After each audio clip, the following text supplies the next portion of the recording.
Welcome back to War Thunder Weekly News. This week, information was given out that bodes well for the future of War Thunder. It's quite possible that some of the issues with ARB are actually going to be fixed up. So hit that subscribe button and I'll tell you what I mean. So on the 26th, there was a dev blog about modular airfields and enduring confrontation. The way these airfields work is that they're split up into 4 different sections. So the runway, the fuel warehouse, the parking area, and the residential zone. And instead of just bombing the airfield and then it disappearing, now a enemy bomber would have to bomb one of these segments. And each segment is in charge of a certain aspect of what the runway does. For example, the fuel warehouse is responsible for the speed in which an aircraft is fueled and reloaded at the airstrip. Back when the PvE mode was added, I came up with a similar idea on how to make that game mode interesting, having bombing certain segments to affect the enemy differently. Now that varied very much different than this, but I think the base idea is kind of similar, as instead of just bombing a target, you think on how you need to affect the enemy. What is their strength? How can I weaken that? I already talked about the fuel warehouse. The parking area is responsible for how fast your aircraft is repaired. The residential area is responsible for repairing other areas, which we'll get to in a second. And the last one is the airstrip, which is responsible for respawning new aircraft. So I'm assuming that you can't spawn a bomber at that location anymore, although you could still repair your fighter. Residential zone, I think, is the most interesting, probably the most important to bomb, as what it does is it repairs other locations. So if you don't take out this zone first, if it takes you long enough, it could happen so that your last bombing run was entirely pointless. Or that if a team doesn't have enough bombers, they won't be able to inflict damage fast enough to take out a runway. There are a few problems I detect with this. One, it's only an enduring confrontation, and the airfield is only impacted if the zone is completely destroyed, not if it's partially destroyed. So if a zone is at 1 health, it functions the same as a zone that is at 99% health. I feel it could be a lot more complex, not just simply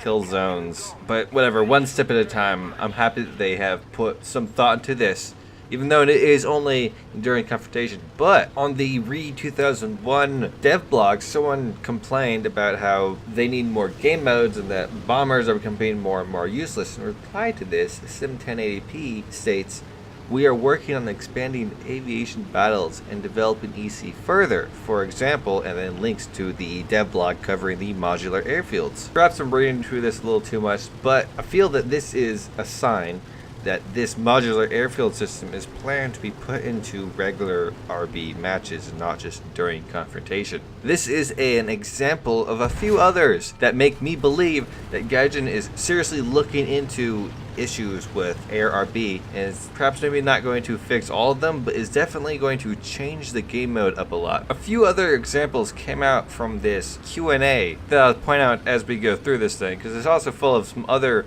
very interesting details. First Nations were asking if, since US, Germany, and USSR were quite favored in 2018, if other nations are going to take a more frontal position in 2019. The answer was kind of runaround, but essentially no. But that other nations will be getting things, but no implication that US, USSR, and Germany are not going to be the forefront as usual. The reason why US, USSR, and Germany always get all the new stuff first is because they are the nations that have the largest player bases, and so it's easy to pander to nationals of those countries. Next question was a simple question: do you have any plans for new nations? The answer was, this question is still under discussion. We cannot answer anything concrete yet. I have a good feeling that they are, because they've been doing the new tree once a year thing. Personally, I kind of hope that they would not do a new tree and actually just take a patch to really focus on fleshing out some of the existing trees. Like, instead of adding 30 new tanks or 30 new planes, let's say add 30 new planes to the French tree,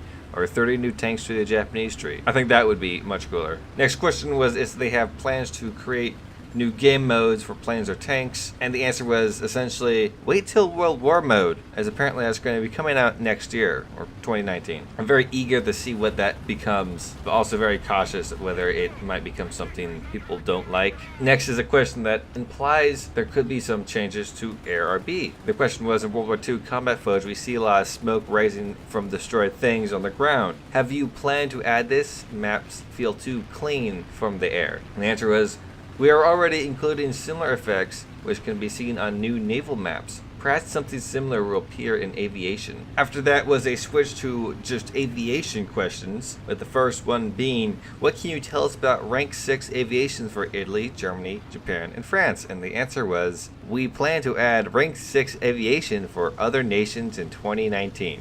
Which isn't an answer, because we already knew you're going to do that. Now tell us about Italy, Germany, Japan, or France. Which one do you plan to add first? What kind of things are you thinking about? They don't answer. Someone else gets more precise with, will Germany rank 6 jets also be east and west like the current top tier jets? And the answer was probably yes, which is a little disappointing, but there's not a whole lot that you could fill that area in. The next question was even more precise, was asking if there's still rank 6 aircraft in development too, like the Swift and the MD-454 Mysteria IVA. And the answer was that at the moment we are more focused on adding rank 6 aircraft and new systems for that. However, from time to time we will introduce aircraft of other ranks, which is kind of not really what I want to hear. I want to hear that they're planning to add many aircraft of many different ranks to fill out tech trees and make the game more wholesome. A question that got a very dumb answer was, now we have Italian ground forces, do we have more CAS planned for Italy? The answer was, unfortunately there are not many viable options as we would like, but yes, something else will be added to the Italian branch of strike aircraft. This answer is really stupid because there's actually quite a few aircraft that could be added that were designed to do CAS. In fact, a commenter pointed out 3 aircraft, the BA-201, the SM-92, and the CA-331. After that ridiculous answer was a question about if they have plans to tweak the warning system for when a air-to-air missile locks onto you, as planes without warning systems are giving off a warning. Gaijin gave a long-winded answer going through why planes have warning systems and the type of missiles, and essentially they are considering the possibility of splitting the launch warning according to complexity modes, which assuming just means that some planes will get a warning that they are being locked and some will only get a warning that a missile is following them. The final air question was about the G system and how it's inaccurate for the pilot to lose control of the plane during high Gs, and Gaijin replied that they are satisfied with the current G system, and I think it's very dumb in my personal opinion with how the G system works, where you just turn black and then you lose control of your plane and then you gotta wait forever for the catch up. I'm not an aerospace engineer, so I can't say if it really is realistic or not. The question says it's not. I'm one to go with the question because I do find the system annoying. There were 3 questions for helicopters, one asking if UK, France, Japan, or Italy will be getting these helicopters, and they replied with yeah, they currently have helicopters for some of these nations in development already.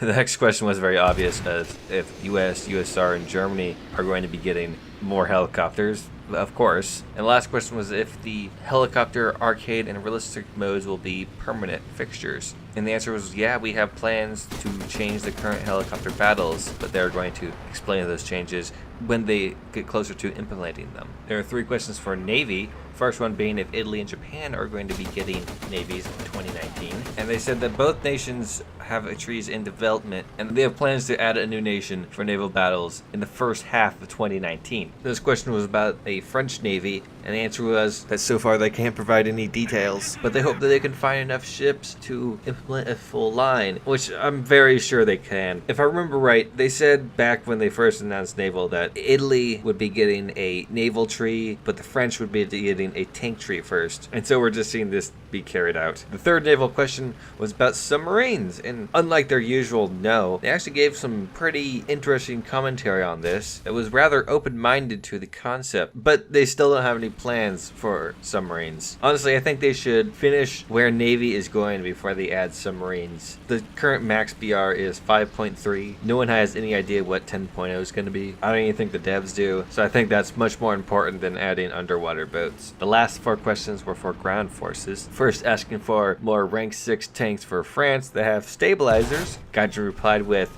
that they are thinking of more modifications of the AMX-30, for example the Super AMX-30, and that later tanks are also possible. Next question was asking for more armored cars and light scout vehicles. And Gaijin was like, yes, we plan to add more wheeled vehicles. The third question was actually kind of annoying, but also perhaps hopeful, about the Canadian Skink self-propelled anti-aircraft gun. And Gaijin replied with that they are considering adding it as an event machine, which shows that Gaijin doesn't understand, or at least missed the part on why everybody wants it. Right now, both the British and American trees have some severe gaps in their spag lines, especially after 4.7. In fact, I'd say even before 4.7, as the British 4.7 spag is kind of awful. The Skink having 4 20mm cannons on top of a Sherman chassis could serve perhaps as like an allied whirlwind, though being a Canadian vehicle and serving with British troops would fit better in the British tree than the US tree. But adding as an event vehicle because it's become a meme on the Reddit is kind of missing the point. People want it because it's useful, not because it's cool. People want the A10 because it's cool. Oh, they don't add the A10 as an event vehicle either. Anyways, the fourth question is asking for a split between aircraft for ARB and tank RB. So a plane, perhaps like the P-47, could have a higher BR in tank battles, but a lower one in air battles, so it doesn't become an issue. It'd be 3.7, but have enough bombs to last up to much higher tiers. And Gaijin said, nope, not gonna do that, which is a little annoying. In other news, there was a number of changes to the changelog.